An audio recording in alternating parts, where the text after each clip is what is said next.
mi obbligano a usare il microfono anche se avrei preferito farne a meno, però così funziona.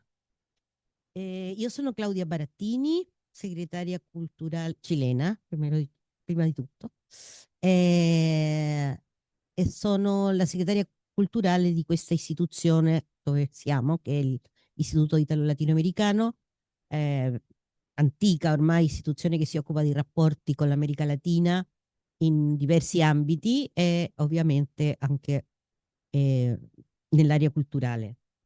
L'incontro di oggi è un incontro, eh, diciamo che è un subprodotto, un sottoprodotto, non so come si dice, un subprodotto dell'incontro che abbiamo appena fatto. Siamo tutti reduci dall'opening della Biennale di Venezia, ehm, dove abbiamo organizzato un incontro che abbiamo chiamato Nodo Italo-Latinoamericano, provando come ILA a mettere assieme una grandissima presenza latinoamericana nell'ultima edizione. E, l'abbiamo fatto un po' all'ultimo momento, quando abbiamo conosciuto la programmazione della Biennale e abbiamo potuto verificare effettivamente una presenza significativa e che mi è sembrato importante in qualche modo illuminare attraverso un'attività specifica, con tutte le difficoltà di Venezia dell'ultimo momento, eccetera. E però credo siamo tornati, perché questi che stiamo qui, siamo, qualcuno anche che è in sala, sì, siamo reduci di questo delirio dell'inizio biennale, non solo perché sempre Venezia è un delirio complicato, logistico, eccetera, ma anche perché era una biennale particolare, una biennale che cade in un momento di grandi tensioni politiche, geopolitiche,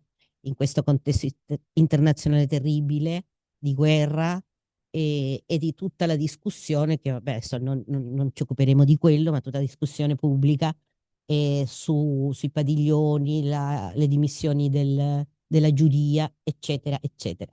Per cui abbiamo la sensazione, credo, nel corpo che siamo stati testimoni comunque di una biennale significativa, diciamo, no? Eh, ehm, e certo, come i temi generali sono altri, forse anche la presenza latinoamericana così importante rimane un po' in sordina, no?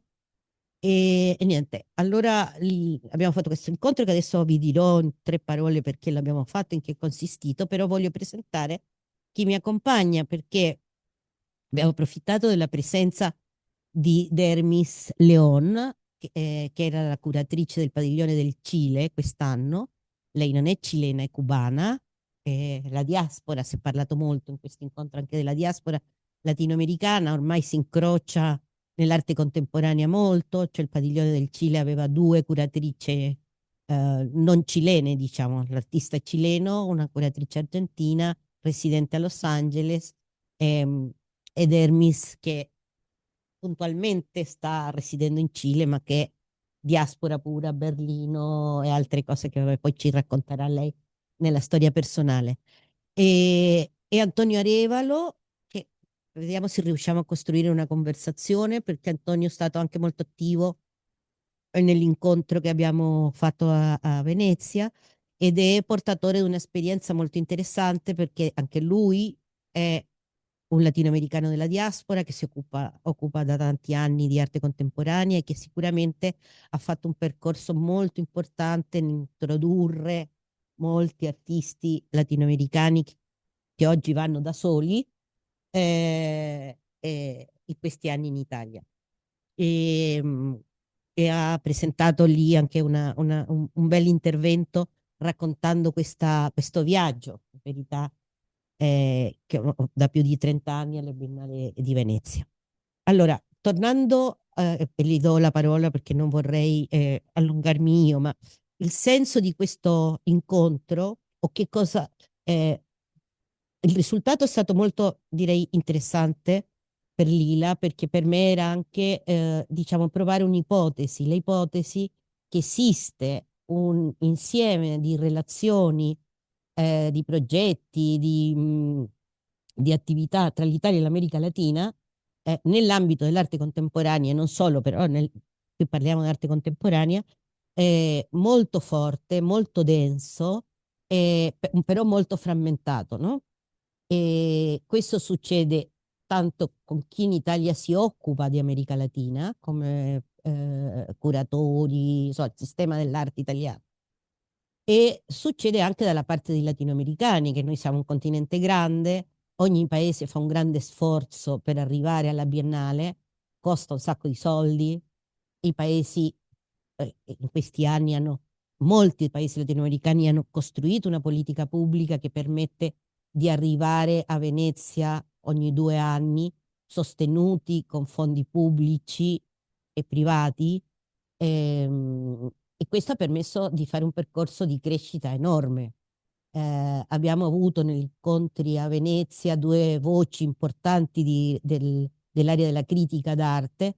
Da una parte il latinoamericano Gerardo Mosquera, cubano pure lui, che ci ha fatto un bellissimo intervento su un po' il percorso latinoamericano da essere completamente fuori, diciamo, al sistema della Biennale 20-30 anni fa, e come per una serie di- di situazioni l'America Latina è cresciuta moltissimo in presenza. Questo Lila stesso, questa istituzione negli anni scorsi ha giocato un ruolo importante con padiglioni propri, dando lo spazio ai paesi che non hanno avuto la lungimiranza, cioè quasi nessuno, di essere presenti dall'inizio in questa follia della Biennale. Cioè gli unici padiglioni, gli unici paesi che hanno un padiglione nazionale sono il Venezuela Saudì, come dice Brasile, Venezuela e Uruguay, 3 paesi di 20 paesi. Il resto, diciamo, è entrato in questo gioco dopo, quando si è aperto l'arsenale, eccetera. Però ecco, da quel momento iniziale eh, a oggi sono successe tante cose. La Biennale si è aperta, ha avuto curatori ehm, diversi, e abbiamo avuto una crescita enorme della partecipazione delle donne, dell'America Latina e dell'Africa, come si è visto molto chiaramente in quest'ultima Biennale. E, per l'America Latina, momenti peak, diciamo, dal 74, che è stata dedicata al Cile dopo il colpo di Stato, che questo è ormai preistoria, diciamo. E oggi già abbiamo avuto un leone d'oro alla carriera, un'artista latinoamericana, Cecilia Vicuña, 2 biennali fa, e abbiamo avuto un curatore generale, direttore generale della Biennale Artistico, come un brasiliano, Pedroso. Insomma, e questo ha significato un'apertura gigantesca e un cambiamento evidente della Biennale, che ci fa pensare che il nostro continente, nella sua diversità totale, sta producendo un immaginario, un ragionamento, una riflessione dell'arte contemporanea molto diversa, a partire dalle proprie realtà, dai propri dolori, dalla propria memoria, ma con una capacità di parlarne al mondo. E questo alla Biennale si vede e si sente. La Biennale. Non so quanto questa cosa sia vista dai mezzi di comunicazione o dai ragionamenti più generali dell'arte contemporanea in Italia. Però c'è una forza, c'è uno spazio italo-latinoamericano forte, e la mia idea è che Lila possa effettivamente giocare un ruolo di attivazione, di consolidamento, più che inventarsi una nuova cosa, cioè aiutare a chi fa le cose a farle meglio e impegnare l'istituzionalità che Lila rappresenta, che è un'istituzione di governi, di stati, sostenere questo grande movimento. E anche da questo punto di vista la riunione è stato un successo, credo, perché abbiamo coinvolto le autorità massime della Biennale.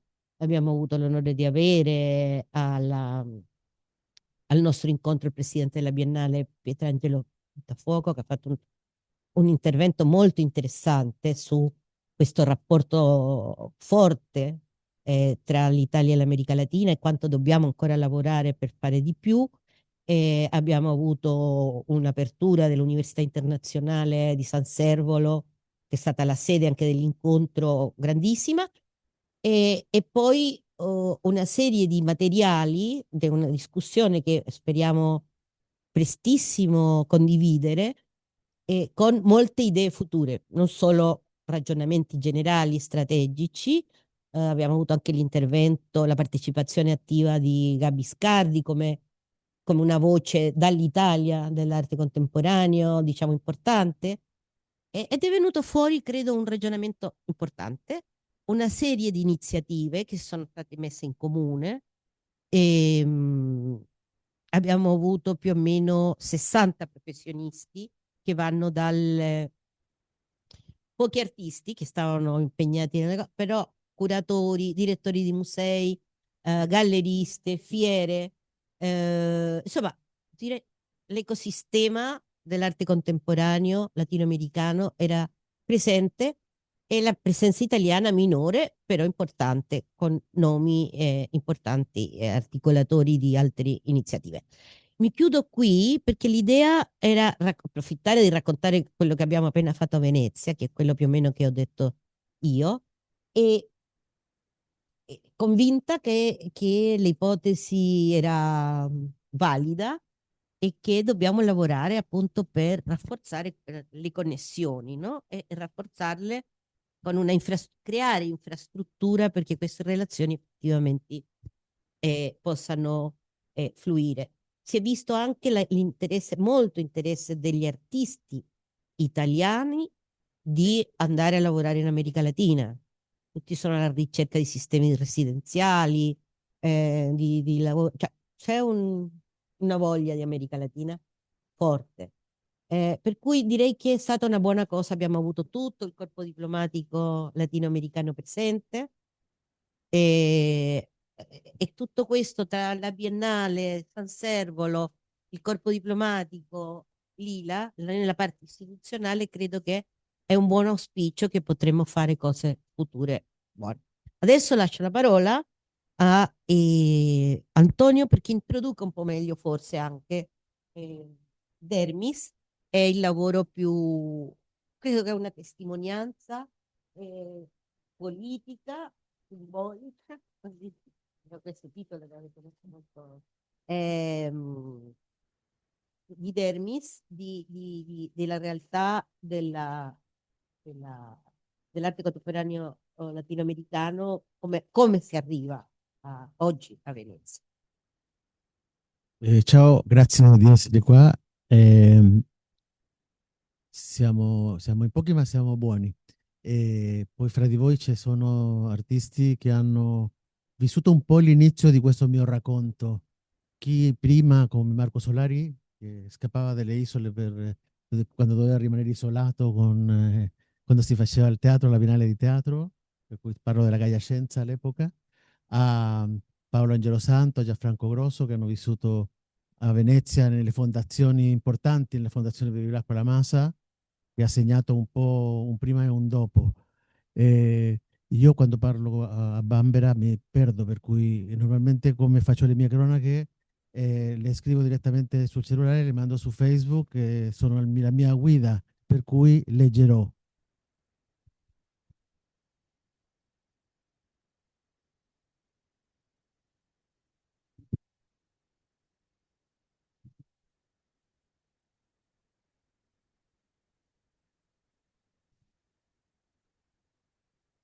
Sente? No? Sì? Ok, ok, ok.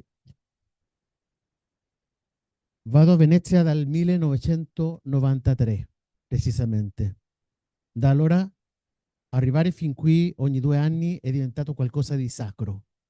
Prima era così, adesso invece torno ogni anno per non perdermi quella di architettura. Quella biennale però di Venezia fu memorabile.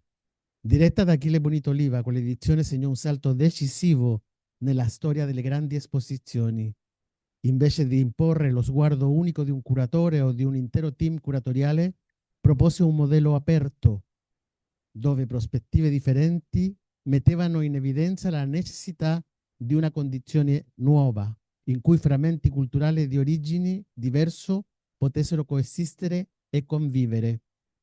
Contemporaneamente, Harold Ziman diresse aperto, portando una presenza più ampia di artisti provenienti dall'Asia e dall'Europa dell'Est, favorendo la partecipazione di molti giovani artisti ed espandendo il programma nei diversi spazi dell'Arsenale allora appena restaurato. Quell'anno segnò molti di noi, forse tutti. Era la prima volta che venivo alla Biennale su invito dell'artista cileno Francisco Smait. No, avete cominciato prima. Andate dietro, per favore. Eccolo. Francisco Smait, 1993 e Antonio Arevalo. Francisco è venuto a vivere a Firenze insieme a Paulina Umeres, che era l'artista che rappresentava il Cile in quel momento. Noi che arrivavamo dall'America Latina eravamo pochissimi. Chi veniva da oltreoceano e attraversava la Pozzanghera atterrava a Roma e poi viaggiava tutta la notte in treno in un tragitto interminabile dentro cabine promiscue dove si entrava in sei. Noi non c'erano cellulari e internet non esisteva. Prima di riuscire a incontrarci facevamo salti mortali. Ci aspettavamo davanti a un telefono pubblico o all'uscita di un vaporetto notturno con indirizzi scritti a mano su fogli stropicciati. Poi, una volta ritrovati, non ci separavamo più. Ci si cercava, ci si scambiava indirizzi, inviti, informazioni e spesso prendevamo due inviti nel caso che a qualcuno mancassero. Dormivamo in molti più del dovuto, stipati in minuscole pied à terre, affittati da qualcuno un po' più benestante. Ricordo Hernán Garfias, Jorge Horta e Jorge Glusberg. Ecco, eccoli qua. Al giardino di Castello. Ricordo l'odore di umidità dei giardini, le sigarette fumate camminando, quella sensazione di essere lontanissimi da casa e allo stesso tempo dentro qualcosa che stava cominciando. Ricordo Claudia Saldivar appena arrivata da Santiago del Cile, Francisco Smait e Paulina Umeres che arrivavano da Firenze, dove vivevano, Rosangela Renault e il poeta Leandro Sales da Sao Paulo, Jorge Glusberg da Buenos Aires, Raimundo Sesma da Milano, Jorge Horta da Parigi, Regina José Galindo e la sua figura diminuta arrivata direttamente dal Guatemala. Ci muovevamo tutti attorno, o forse grazie, a quella bellissima rivista che era Disegno o al padiglione del Lila, uno spazio necessario premonitore. Tra i curatori ricordiamo senza dubbio quelli più incisivi, Federico Bruck, Fernando Macotela, Alfonso Hug e soprattutto Irma Arestizábal. Con lei c'è stato un prima e un dopo. Artisti di grande rilievo entrarono a far parte del suo progetto, rappresentando il volto più significativo dell'arte latinoamericana. Contemporaneamente alcuni paesi, come nel mio caso il Cile, conquistarono una propria autonomia, partecipando alla Biennale con un padiglione indipendente. A differenza del Brasile, del Brasile, Uruguay e Venezuela, come diceva Claudia, il Cile non aveva mai avuto un proprio padiglione. Eppure il desiderio di uno spazio autonomo orientò il pensiero delle nostre autorità culturali fino a permettere nel 2001 la costruzione di una ipotesi destinata ad avere conseguenze decisive nelle scelte future.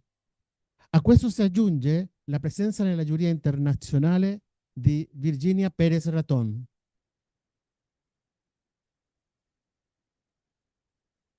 No, dietro, ancora, grazie. Ancora? Vabbè.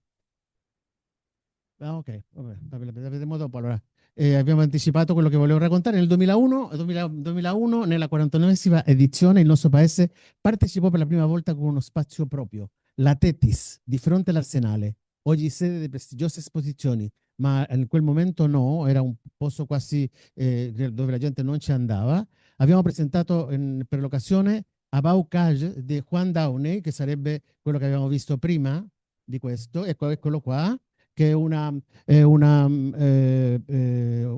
un'installazione, un'opera molto politica. Juan Daune gli arriva in Olanda, in quel momento gli arriva un manoscritto di un torturatore che racconta cosa faceva ai torturati e lo racconta sentendosi in prigione, prima vomitava, poi no, poi lo faceva quasi come una cosa tecnica. E Juan Downey questo manoscritto, a lui piaceva andare nei luoghi, nelle biblioteche o nei musei a leggere, leggeva i suoi libri, i suoi scritti e portò questo manoscritto, cercò un posto per leggerlo. In quel momento i musei di Amsterdam erano chiusi, però l'unico luogo aperto era la casa di Anna Frank. Per cui a un certo punto lui vede in questa eh, casualità il fatto di lavorare su il racconto di Anna Frank, che guardando da un buco che c'era nel muro vedeva un militare nazista che aveva la sua stessa età e lei diceva se io ero fuori forse lui si innamorava di me, io mi sarei innamorata di lui. Però beh, era incarcerata e lui era il carceriere. Era il caso anche del torturato e dei torturati. Quest'opera importantissima di Juan Daune valse grazie all'importanza del messaggio e alla presenza di questa critica del Costa Rica facendo parte della giuria internazionale come Cristina Pérez Ratón, Virginia Pérez Ratón, ci valse la menzione d'onore e avviene per la prima volta una menzione d'onore per un artista dell'America Latina. Ed, è, ed eccolo qua, edizione in cui io facevo il curatore. Modestamente. Ehm, allora, mi sono perso, ma mi riprendo subito. Ehm, Nel 2001, quando Downey, la menzione d'onore a Baucage, Virginia Perez Raton, è molto significativo che 4 biennali dopo, l'artista per rappresentare il Cile fossi Ivan Navarro, ancora ero il co-curatore insieme a Justo Pastor Mellado. Ivan Navarro è nato negli anni 70, ha cominciato a lavorare negli anni 90, per cui è nato in un passaggio verso dittatura, ma in un passaggio verso la democrazia. È uno degli artisti più validi che ha il Cile all'estero, che comunque opera un'operazione che ha a che vedere molto, un metodo che hanno elaborato tanto Juan Daune quanto Alfredo Yar, per cui diventa molto rappresentativo per la sua generazione. Ehm, Subito dopo arriva la presenza di Fernando Prats. Ancora, ancora, ancora, ancora. No, questo Ivan Navarro ancora? Eccola, no, la scritta sul luminosa, sì, no, la scritta luminosa rosa, eccola qua. Allora, Fernando Prats, la cura del padiglione avviene per la prima volta, per cui adesso quest'anno si ripete, in cui un curatore è straniero, lo spagnolo Fernando Castro. Con il titolo Gran Sur, Fernando Prats espone gli indizi inquieti e potenti della nostra geografia, un terremoto, l'eruzione di un vulcano. Una sorprendente installazione al neon riproduce il testo dell'annuncio che l'esploratore irlandese Ernest Shackleton, che avrebbe pubblicato intorno al 1911, cercando uomini per la sua spedizione in Antartide. Si cercano uomini per un viaggio rischioso, paga modesta, freddo intenso, lunghi mesi di oscurità totale, pericolo costante, ritorno non garantito, onore e riconoscimento in caso di successo. Questo testo installato sulla facciata del Padiglione Nazionale del Cile è quasi un presagio. Con queste promesse, nel 2013 torna a Venezia la presenza di Alfredo Yar. Andiamo avanti? Eccolo qua. L'arte cilena era stata presente in maniera sporadica nelle diverse edizioni della Biennale, ospitate sempre nel padiglione dell'Istituto ILA, A parte Alfredo Yara, artista, architetto, filmmaker, che era stato invitato a partecipare alla sezione aperto nell'86, a differenza di oggi che veniva chiamato a rappresentare il Cile. Har realizza un'installazione che apparentemente non parla del Cile. L'artista mostra i padiglioni del giardini come rovine, come fantasmi che ritornano nel mezzo di un futuro utopico, in cui i padiglioni e il loro modello non servono più. L'anno successivo arriva a Venezia per la Biennale di Architettura Monolith Controversies. Io mi sono allargato e ho inserito i momenti di architettura più interessanti perché giocano anche un ruolo in questo percorso. Questo lavoro, che era una donazione dell'Unione Sovietica al Cile del governo di Allende, che sono i prefabbricati in pannello di cemento armato, erano destinati alla edilizia sociale durante la guerra fredda e poi loro li hanno donati al governo di Salvador Allende. La giuria internazionale della Biennale di Venezia riconobbe nella proposta la capacità di rivelare un capitolo cruciale della storia della circolazione globale della modernità, concentrandosi su un elemento essenziale dell'architettura moderna, assegnando alla proposta cilena Monolith Controversy il Leone d'Argento del 2014. Il 2014 è anche è l'anno in cui vengo nominato addetto culturale del Cile. Nel 2015 arrivano le fotografie di Passer Rasuris e di Lotti Rosenfeld. Si tratta di poetiche della dissidenza. Passer Rasuris, Lotti Rosenfeld.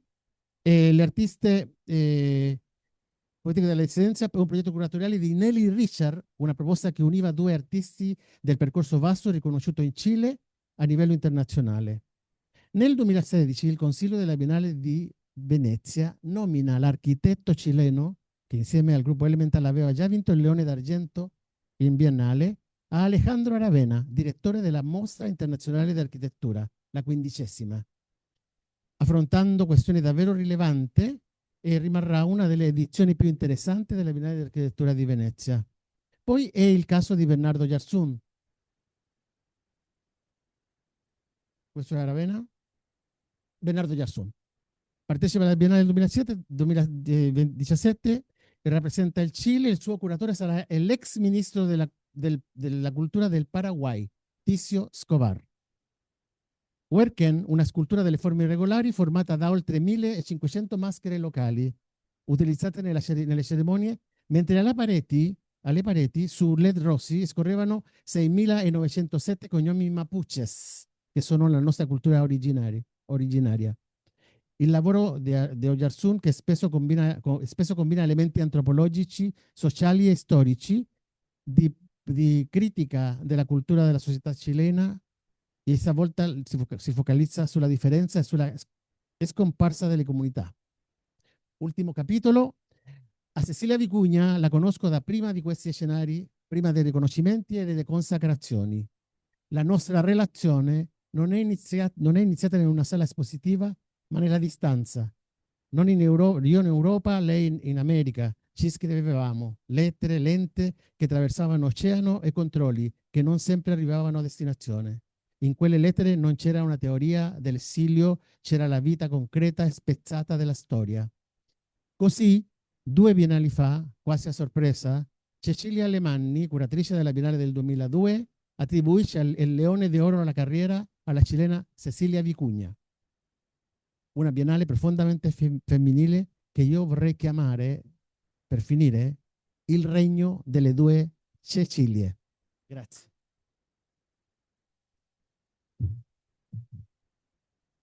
Beh, grazie Antonio, grazie Antonio per questo recorrido chileno. A ver, voy a dar al tiro la palabra a la de Hermis, como decía, ella es cubana, pero está ahora como curadora perdón, me pasa el español. Em, Dermi va a hablar en español, así que vayan acostumbrando el oído.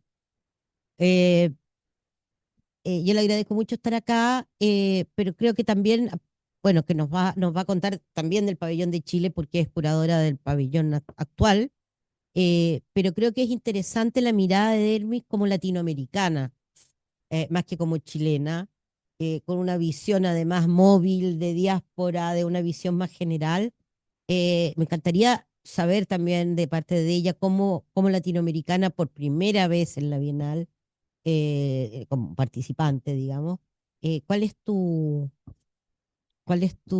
qué energía te quedas, con qué visión te quedas de todo esto? Pero te doy la palabra para que nos cuentes un poco tu trayectoria, lo de Chile y tu visión más general de esta Bienal. Bueno, primeramente estoy muy agradecida de la invitación de Claudia Baratini a partir de la reunión que hicimos en Nodo y nos encontramos en Venecia.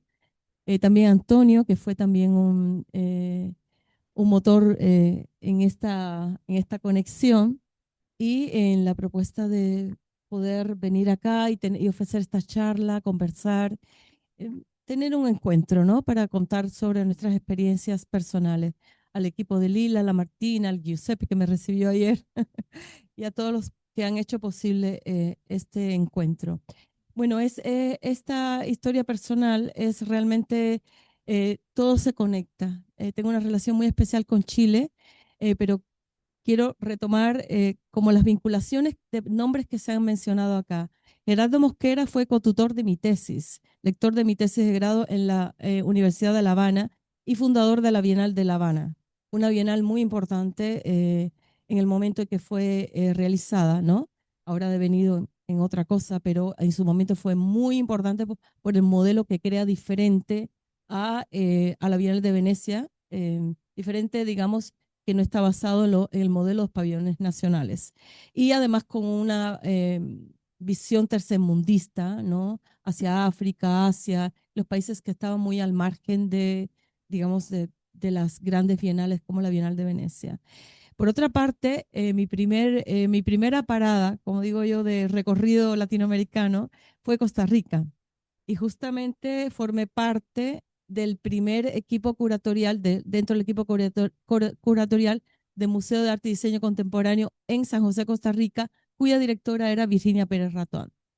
Y, y claro, colaboramos desde el inicio, incluso desde el primer que se envía a la Bienal de Venecia, Miguel Hernández, pues también lo conversamos y ella me dijo, ¿cómo? Aquí enviamos a la Bienal de Venecia. Digo, bueno, Miguel Hernández. Y conversamos esto, hicimos el texto. O sea, hay toda unas vinculaciones acá que vienen desde muchos años. Y mi relación con Chile comienza en el 2000.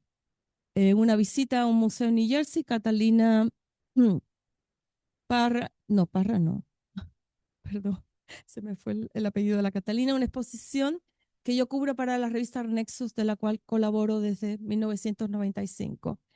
Y escribí un artículo de una artista chilena que no conocía, pero que me tocó. Y antes, viviendo en Cuba, tenía muchas reuniones, empecé a tomar matecito y a cantar canciones y a leer literatura prohibida en Cuba a través de la migración chilena y los exiliados.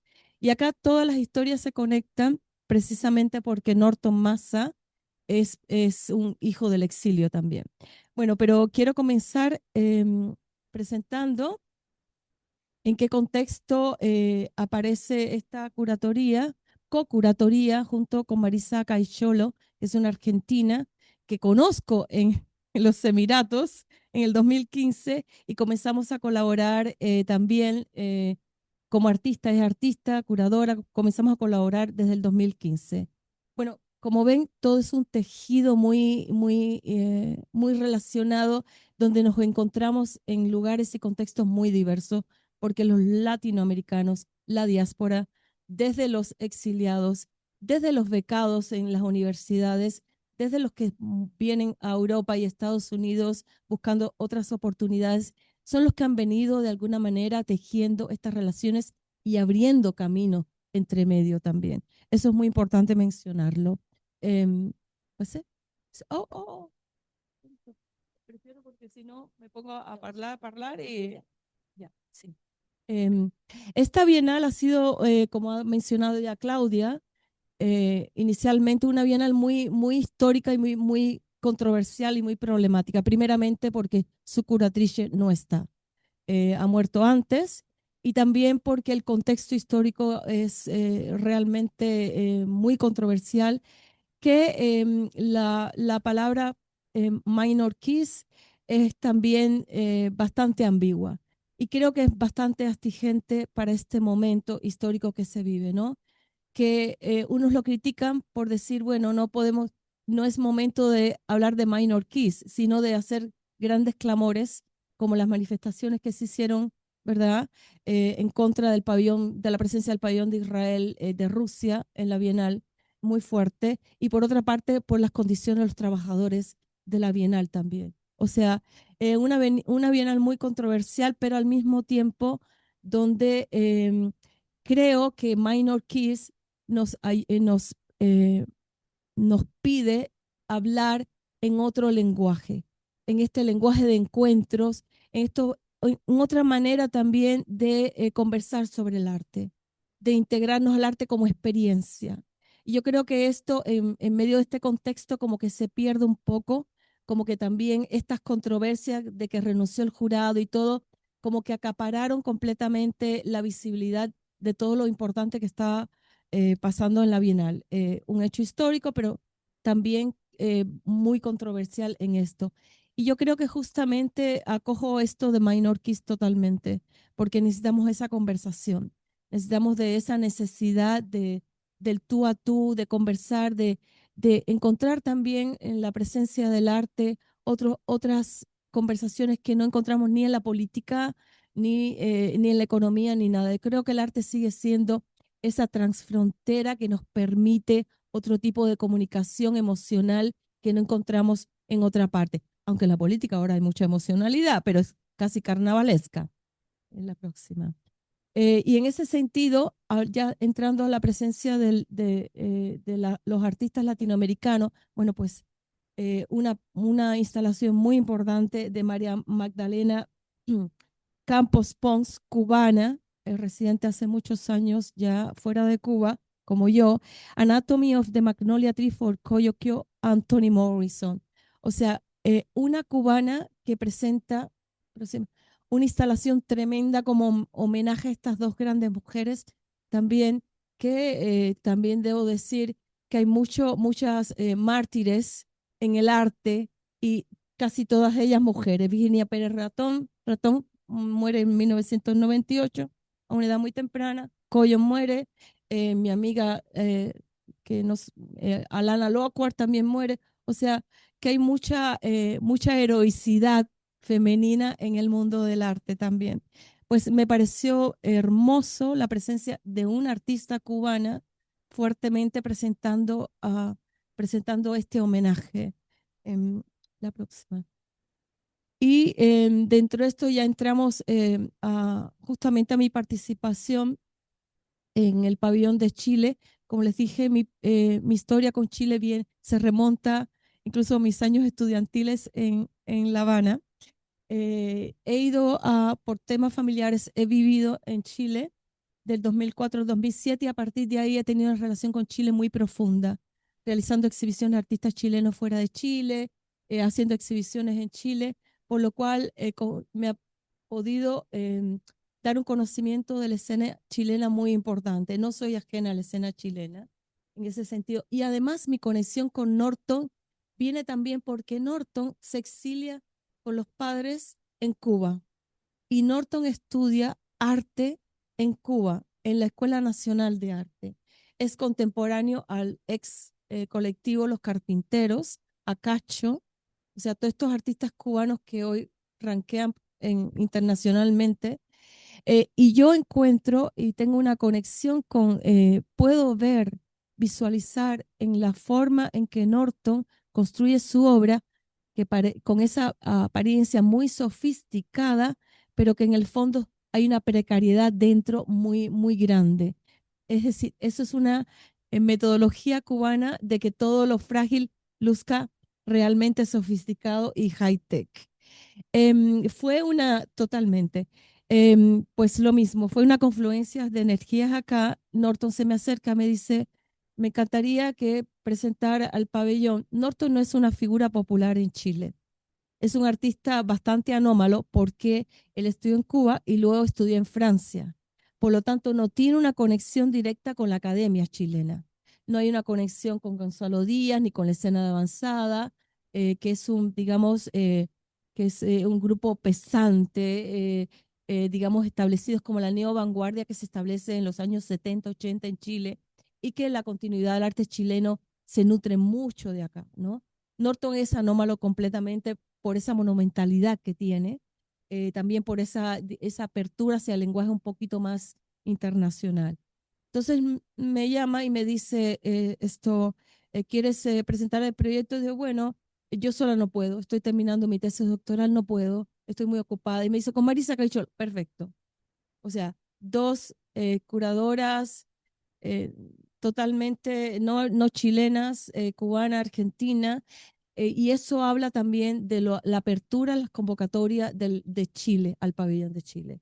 O sea, son artistas chilenos con nacionalidad chilena, porque también fue muy controversial el pabellón chileno anterior, porque el artista no había nacido en Chile, sino en Suecia, pero de padres chilenos, ¿verdad?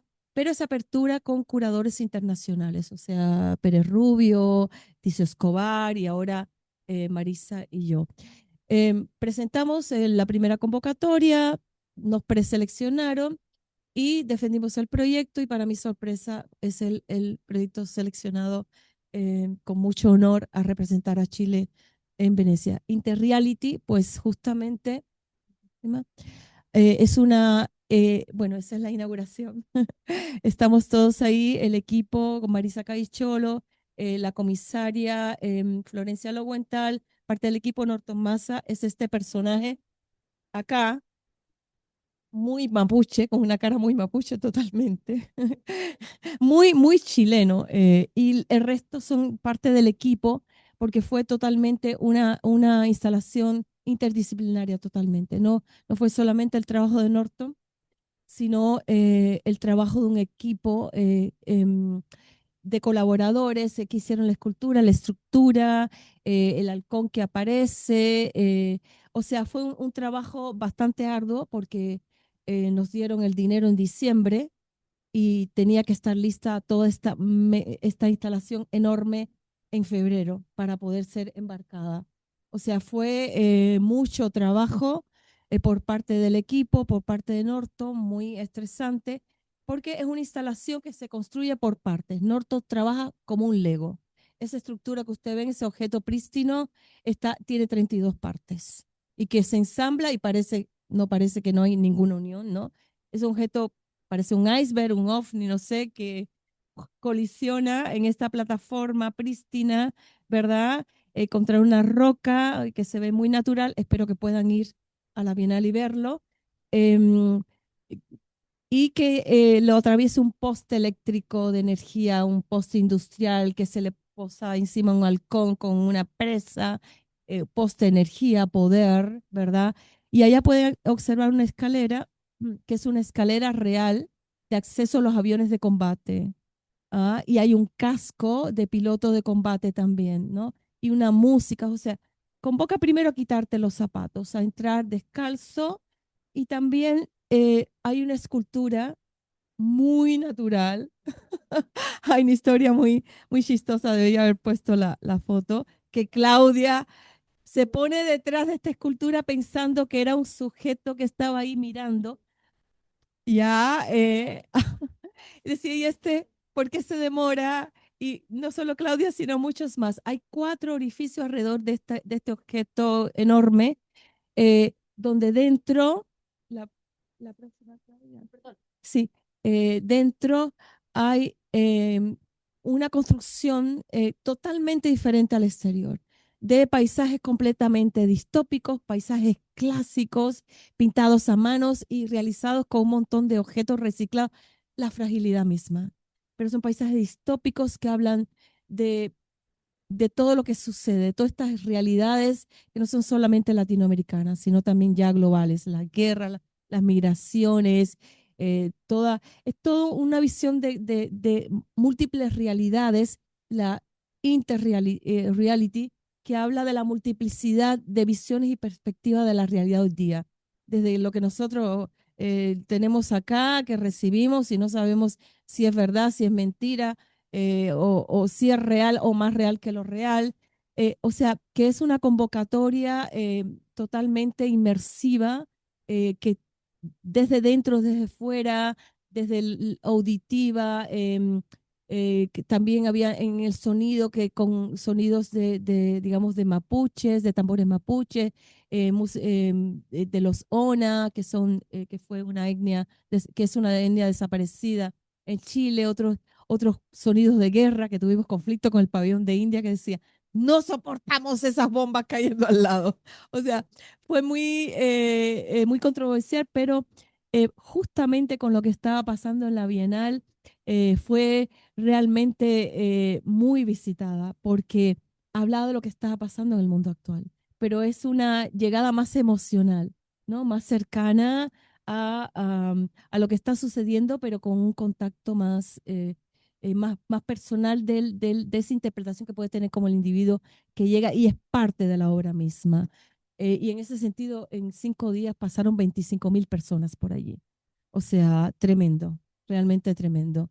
Em, pero todo esto yo creo que es una historia que viene de antes, que ha comentado ya Antonio y Claudia, y que para mí tiene su materialización muy concreta con esta curatoría en el 2024 de Adriano Pedrosa, Extranjeros en todas partes. A mí me parece fundamental esta bienal. Bueno, primeramente no tuvo los conflictos que hay ahora, estaba vivo Adriano Pedrosa, y me parece importante, ¿por qué? Porque en esta bienal em, pasan cosas y hay marca tendencias, Adriano, establece tendencias que legitima digamos, yo diría como unas 3, 4 formas de aproximación al arte que no son el arte académico que estamos acostumbrados a ver, o que conversa el arte latinoamericano hasta ahora, ¿verdad? Que tiene mucha conexión con el arte occidental, ¿verdad? Con el arte en Europa, Estados Unidos, sino que aquí Adriano no, de alguna manera hizo una apuesta, y yo creo que es, a mi modo de ver, la visité la Bienal y tenía que ir a verla porque era el primer curador latinoamericano invitado a la Bienal de Venecia, ¿verdad? Em, próxima. Bueno, la fachada, lo primero, no sé si recuerdan, no sé si alguno de ustedes pudo visitar la Bienal. O sea, la fachada completamente intervenida, ¿no? Intervenida y por un Juniquim, movimiento de artistas basado en Caxinagua, que es un territorio indígena en Brasil. O sea, para mí fue tremendo encontrar el pabellón principal y estar completamente intervenido la fachada de esta manera. Fue realmente una sorpresa, ¿no? Ahí hay ya un alegato a partir del curador, ¿no? De que esto no es este arte a lo que estamos acostumbrados a ver en las bienales, ¿verdad? Lo otro, bueno, extranjero por todas partes, o sea, somos extranjeros en todas partes, o sea, todos los mismos latinoamericanos, africanos, la movilidad tremenda global que hay, ¿no? Eso realmente es una realidad muy, muy potente hoy día. Em, el otro es todo este arte no académico, y algo muy importante, que casi todo, diría que el 96% de los artistas decía claramente en las tarjetas, primera vez que se presenta la Bienal de Venecia, todos. Y eso es una posición política muy fuerte, que Adriano Pedrosa me pareció. Estamos hablando del pabellón principal, porque luego los pabellones nacionales es otra cosa, ¿verdad? Y eso fue lo otro, darle una importancia a este arte naif, primitivo, ¿verdad? De artistas que no tienen ninguna formación académica, que proceden, pero que hay una estética, hay una profundidad y una mirada otra acá. Otro artista también en esa, digamos, tesitura, en esa sensibilidad, Santiago Yuan Carney también de Perú, que viene de un clan de la Amazonía también, ¿no? Que es hermoso, es un tapiz que habla de la cosmovisión de ese grupo, ¿verdad? Es verdaderamente hermosísima la obra sobre tela y también sobre papel hecho a mano. A mí me pareció hermosísimo esta presencia, ¿verdad? La otra. Otra artista, la Rosalena. O sea, que aquí estamos viendo que hay una declaración acá, ¿no? Es un artista que está registrando toda la experiencia de su grupo, ¿verdad? Que es bordado, que es hecho en chiquititos, que está hablando de la festividad, que está hablando de otra experiencia material, de vida, ¿no? La próxima. Y bueno, pues las bordadoras de Isla Negra, ¿no? Eso es de Isla Negra, es un tapiz. Creo que es un video que hay, este, porque es enorme. Es un tapiz que se hizo, a ver, perdonen, tengo que leerlo, a partir de la... al 1970, realizado por el artista chileno Eduardo Martínez Bonatti durante el gobierno de Salvador Allende, ¿no? Y el tapiz fue realizado en 1972, estuvo desaparecido y apareció nuevamente en el 2019. Es realmente tremendo que esto esté en la exposición del pabellón principal del Arsenal. Estaba. Em, sí, sí, sí, ¿no? Sí, extraordinario. Luego la presencia, esto sí estaba en Giardini, ¿no? La presencia de este museo de Old Colony, ¿no? Del artista Pablo Delano, la próxima, que es también un video que es para hablar de la condición, creo que la condición neocolonial de Puerto Rico. O sea, también hay mucho gesto político en todo esto, en estas presencias fortísimas de los artistas latinoamericanos, pero desde otra mirada, totalmente distinta. Esto, una reconstrucción tremenda de este supuesto museo. Es muy irónico con objetos, con cosas, encontrar una reconstrucción, pero también una crítica muy profunda a la situación neocolonial de Puerto Rico en la actualidad. No los quiero aburrir mucho más. Por último, lo otro muy importante también es la presencia de los grupos no binarios. Y acá la Chola Poblete fue muy importante, Adriano Pedrosa, ¿no? En esta Bienal, ¿no? Mucha presencia y en este caso la próxima, muy importante, un artista devenido él, ella, la Chola Poblete, que además es una indígena, ¿no? Aquí hay un statement muy fuerte en esto. Bueno, tenemos a Sebastián Buceo ahora, pero acá con todo esto quiero decir que Adriano Pedrosa marcó estas tendencias, estas presencias que han permitido posteriormente pues que esto sea completamente ya aceptado, abierto y legitimado en un contexto como la Bienal de Venecia. Esto era un poco, les quería comentar, creo que hay muchas cosas más, pero tiene que ir a la Bienal de ahora porque hay 12 pabellones latinoamericanos. eh, y bueno, esto es del pabellón mexicano también, que no hay nacionalidades descendientes alemanes, libaneses también de la Bienal pasada, eh, y que hablan de esa experiencia migratoria, ¿no? De extranjero en todas partes. Esto es de la Bienal pasada. Y yo les invito, ya, paremos acá. Yo les invito realmente a ir a esta Bienal. Es controversial todo, pero es muy importante para el diálogo actual, para el posicionamiento no solamente de Latinoamérica, sino también de artistas de África, los artistas que no tienen visibilidad. Y la Bienal de Venecia, aunque sigue siendo, digamos, parte del centro donde se articulan los discursos que se legitiman, me parecen gestos políticos muy, muy importantes a tomar en consideración. Muchas gracias, espero que le haya interesado un poco toda esta charla y esto. Muchas gracias.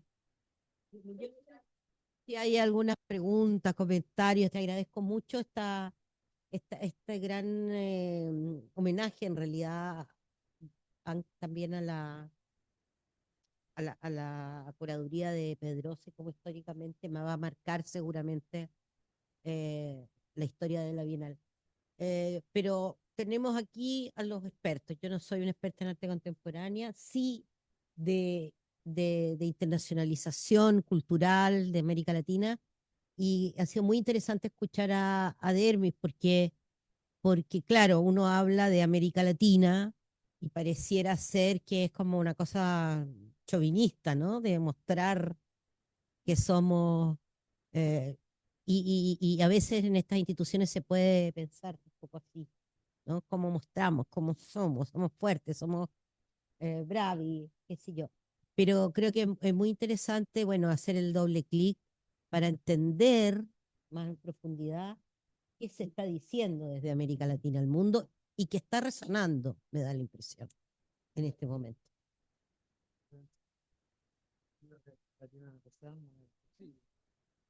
Sí, sí, el contemporáneo está hablando desde fuera, quizás. Bueno, pero no nos vayamos nosotros de tesis.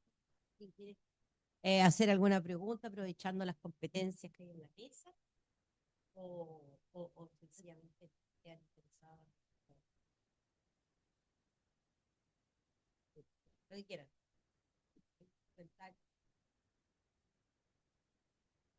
Bravo. Ciao, sono io.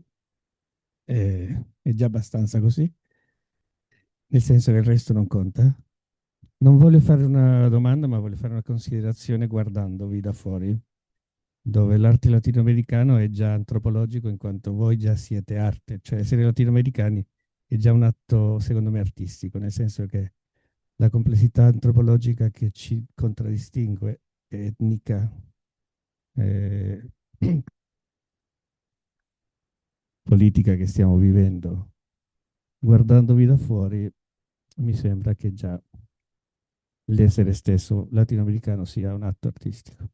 Ma è una considerazione così, soltanto ispirata da quello che ho visto oggi. Grazie.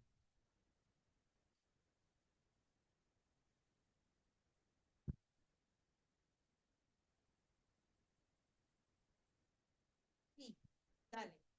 Yo más que una pregunta tendría un comentario que a lo mejor creo que os puede interesar cuando comentaste como hoy en día en i Giardini di Castello hay solamente 3 pabellones de los países de América Latina.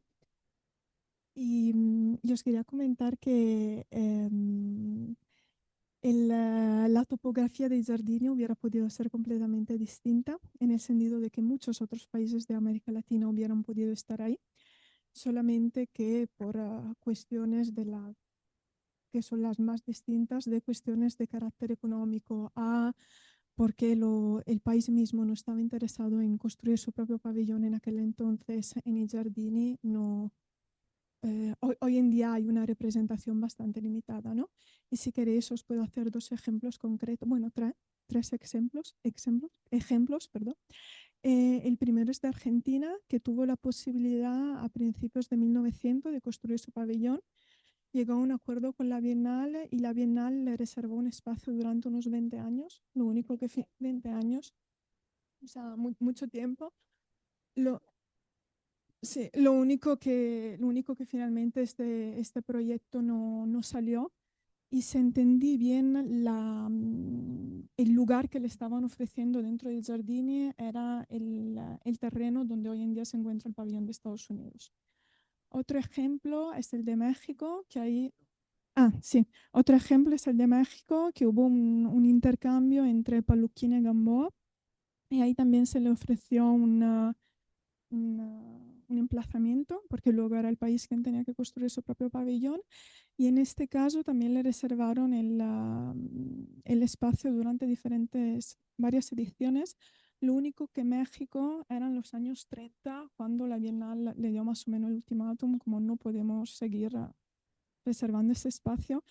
Finalmente no, prefirió invertir todo el presupuesto para la acción cultural en el extranjero en una exposición que tenía en París y no en construir su pabellón en la Bienal de Venecia. Estamos hablando de los años 30, con lo cual esto nos habla, ¿no? Como París en aquel entonces sigue siendo mucho más potente que Venecia.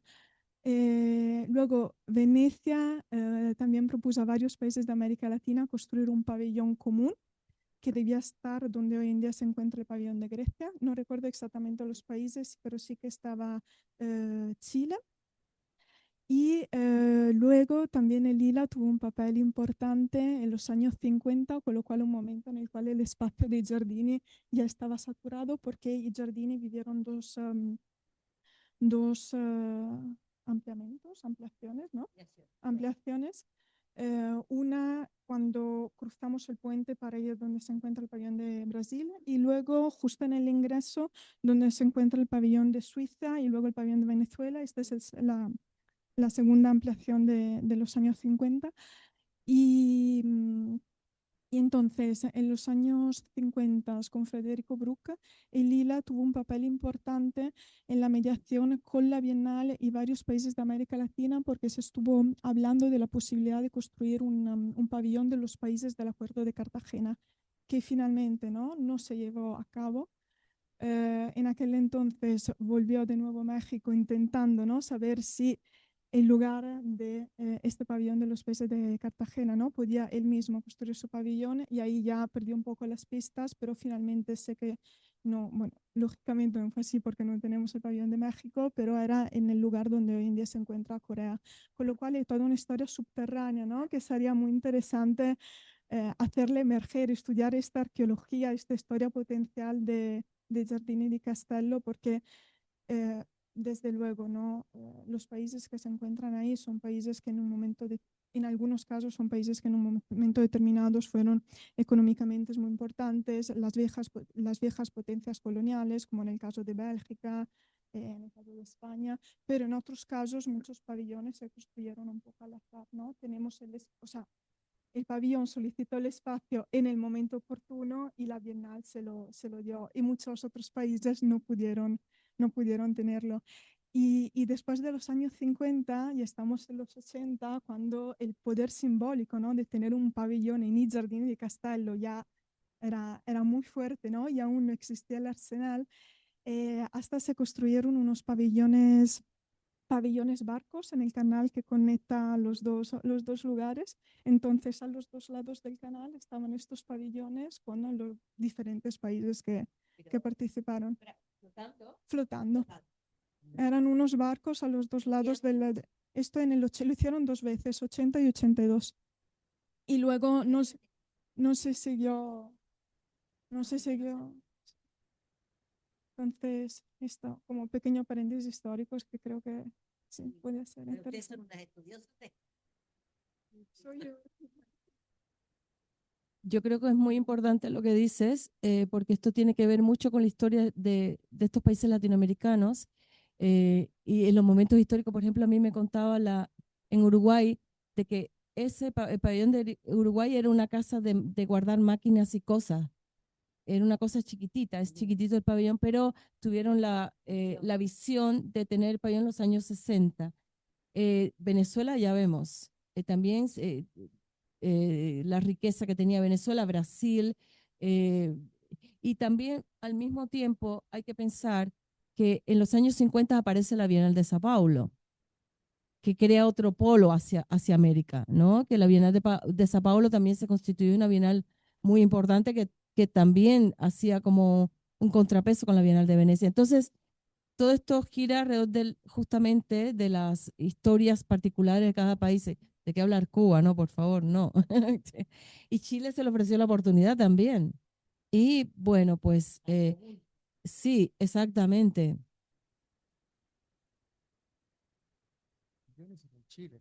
Poi è venuta una commissione di 3 architetti che hanno considerato non valido il posto e subito dopo, contemporanei all'Argentina, al Messico e al Perù, che era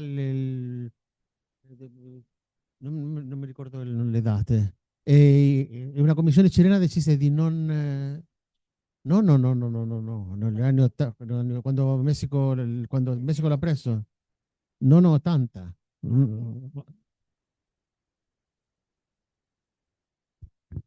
Entonces,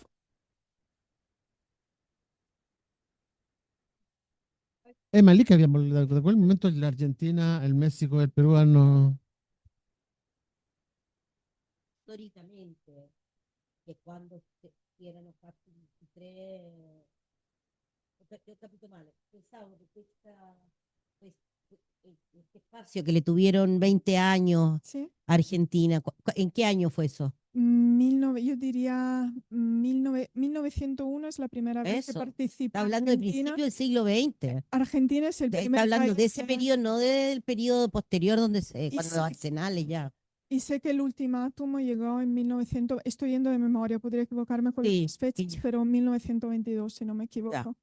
No, Sí, nos cuentas, pues le contamos después a todos, porque bueno, sí.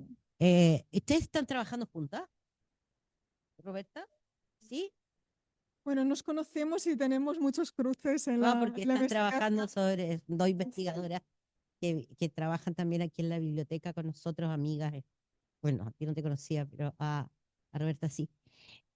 Bueno, mucha memoria, mucha historia trascendente para esta relación ítalo-latinoamericana, la que se ha acumulado en esta Bienal. Yo he aprendido muchísimo estos 3 días porque hay, cuando salga la especie de acta o resumen de este encuentro, creo que vamos a tener muchos spunti, como se dice, muchos input, no solo para los investigadores, sino que también para quienes trabajamos en la gestión, para valorizar eh, ciertas partes de esta historia que no están productivizadas, digamos, leídas de alguna manera, ¿no? Que sí que creo que ya ha valido la pena, pero estoy segura que van a nutrir además un futuro en estas relaciones y en esta presencia latinoamericana. Yo les agradezco muchísimo. Parto il tono italiano. Vi ringrazio tanto di averci accompagnato. Questo è un incontro che non sapevamo bene perché l'abbiamo organizzato un po' all'ultimo momento, approfittando la splendida presenza di Dermis qui ed Antonio, vabbè, Antonio di casa. Antonio Di Casa. Antonio Di Casa però ha lavorato anche a Lila un periodo, però non c'è dubbio che in questo rapporto nell'arte contemporanea tra l'Italia e l'America Latina, Antonio ha un ruolo veramente importante con un archivio e una storia, un archivio mentale e fisico veramente impressionante. Per cui vi ringrazio tanto e questa conversazione continua e chi vuole essere interessato a ricevere le nostre newsletter con le attività e anche di ricevere forse questo stesso risultato del nodo dell'incontro di Venezia con più dettagli, lasci la sua mail che vi bombarderemo. Sì, no, vabbè, stiamo lavorando anche sul teatro, abbiamo firmato un accordo. Cioè l'idea, vabbè, adesso perché non è che mi metto a raccontare tutta la storia della segreteria, però ecco, sono ispirata a costruire, diciamo, l'idea di poter creare infrastruttura che permetta che questo flusso tra l'Italia e l'America Latina dal punto di vista culturale e creativo possa rafforzarsi che inventarsi chissà che cosa. Perché c'è molta gente che sta già lavorando, c'è molta voglia in America Latina di Italia, perché è un punto di riferimento culturale, storico, e c'è molta voglia in Italia ed America Latina. E abbiamo un contesto culturale propizio per la storia, che tutti conosciamo, e credo che c'è tanto da fare e ci sono tante possibilità. Per cui a lavorare anche lo vi dico perché vedendo questo parterre mi rendo conto che siete tutti professionisti del mestiere, più o meno dell'arte in generale, o della cultura, o del management culturale, che qui all'ILA sono a disposizione per qualunque, non per qualunque progetto, ma per concepire assieme cose importanti. Grazie.